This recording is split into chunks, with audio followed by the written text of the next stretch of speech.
এশিয়ার মধ্যে মনে করি আমরাই সবচেয়ে নোংরা, কারণ এরকম নোংরা পরিবেশ মনে করি আর কোথাও পাওয়া যাবে না। যতই আমরা শিক্ষিত করে ভাবি না গেলেও, বা যতই এই ঢাকা শহরের মধ্যে যদি এইভাবে ময়লা আবর্জনা স্তূপ জমুয়া থাকে, তাইলে এইটা আবার কীভাবে স্বাস্থ্যকর পরিবেশ হয়, আবার এই স্বাস্থ্যকর রাজধানী হয়। এই রাজধানী শহরে যদি এইগুলা কেউ দেখো না, দেখার মতো মানুষই থাকে না, মন্ত্রী বা যারই আছে এই লেভেলে, তারা আসলে কী করে বৈশা। আর এই সরকার ব্যবস্থা যেই আসুক না কেন, এগুলোর প্রতি অবশ্যই নজর দেওয়া উচিত, কারণ এগুলো কিন্তু শরীরের জন্য এবং স্বাস্থ্যের জন্য খুবই ক্ষতিকর। আর একবারে শ্বাস প্রশ্বাস খুবই খারাপ অবস্থা। বিশেষ করে নিম্নবিত্ত এবং মধ্যবিত্ত মানুষ যারা আছে, তারা তো রাস্তাঘাট দিয়ে চলতেই পারে না। মানে এমন গন্ধ কি বলবো আপনারে, যারা আসলে ওই পরিবেশে আছে বা ওই পরিবেশ দিয়ে গেছে দুই একবার, তারাই বলতে পারবে যে আসলে কী একটা খারাপ একটা অবস্থা। আসলে একমাত্র ঈশ্বর ছাড়া কেউ কইতে পারতো না যে কোনদিন আসলে আমরা এমন এই পরিবেশ থেকে আসলে মুক্তি পাইব। যত দ্রুত সম্ভব মুক্তি পাওয়াটাই আসলে বালা, কারণ এগুলো আমাদের শরীরের জন্য কিন্তু উপকার না। আমরা আসলে যতই হই না গেল লাগে যে আমরা আসলে সভ্য, আমরা আসলে নেই ডিজিটাল, কিন্তু আসলে আমরা এর মধ্যে কিছুই নেই। এই যে ঢাকা শহরে ভাই, এই ঢাকা শহরের যে যানজট আর যে শব্দ, এগুলা এর মধ্যে এরা যে পরিমাণ বাজনা বাজায়, এরপরে ডিজে গান বাজায়, গাড়ির শব্দ, এই যে একটা অবস্থা, এই ঢাকা রাজধানীর মতো জায়গায় যদি এই অবস্থা হয়, তাইলে কি বলা যায়?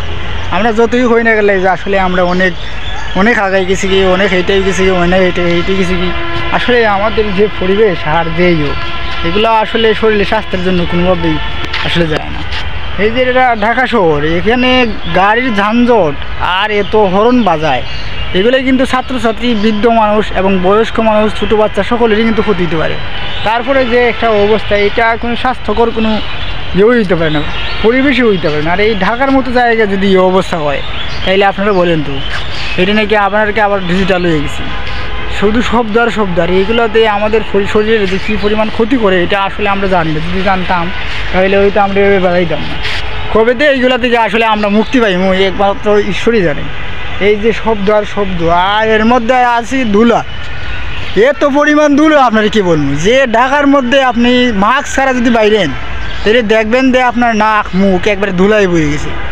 2 দিন না গাইলে আপনার চলবে, এত পরিমাণ ধুলা। আর শার্ট ফ্যান তো বইলে একবারে সম্পূর্ণ শেষ। এগুলো আসলে কেউ দেখার মতো নয়, আর কেউ দেখাও না। এগুলো আমরা কি যে বলতাম রে ভাই, কি একটা অবস্থা। এই ঢাকা শহরের মধ্যে যদি অবস্থা হয়, এগুলো মান্য নেওয়া যায়? শুধু হর্ন বাজানি ধুলা, এগুলা কবে যে মুক্তি দিব? এর মধ্যে যদি হালকা বৃষ্টি দেয়, তাইলে দেখা যায় যে এবার রাস্তাঘাট একবারে পানি একবারে ভরে যায়, মনে হয় যে বন্যা শুরু হয়ে গেছে একেবারে ঢাকা শহরের মধ্যে। এগুলো আসলে কেউ দেখেও না, কেউ দেখার মতো নয়। বড় লোক যারা আছে, এরা তো তার গাড়ি ভাড়ায় চলাফেরা করে, তার কোনো সমস্যা হয় না, পায়ের মধ্যে ফসা পানিও লাগে না, তারার মতো করে চলতে পারে। সমস্যা তো আমাদের মতো নিম্নবিত্ত এবং মধ্যবিত্ত মানুষের, যারা আসলে ঘর থেকে বাইরে পায়ে দিয়ে আটতে হয়, এবং তাদের হচ্ছে কোনো গাড়ি পাওয়া নাই যে এভাবে তারা ঘোরাফেরা করবে। আর এইসব যারা দেখাশোনা করবে, তারাও আসলে এগুলো নিয়ে কোনো কাজ করে না, তারার মতো করে ঘুরে যায়। আসলে সবাই কী যে একটা অবস্থা।